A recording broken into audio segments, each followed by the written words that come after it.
Hi everybody and welcome. Today I have the HP monitor and I'm going to tell you how you can easily modify the custom image scaling.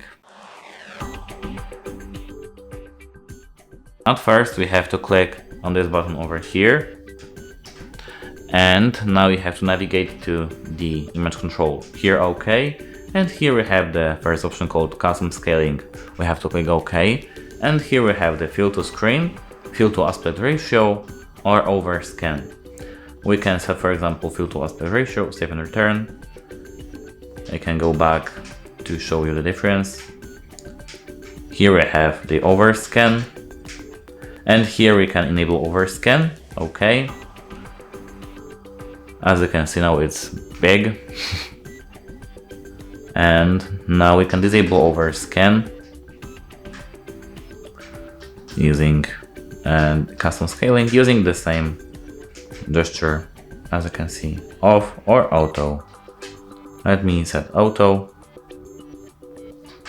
and as you can see, here is how to manage the custom scaling.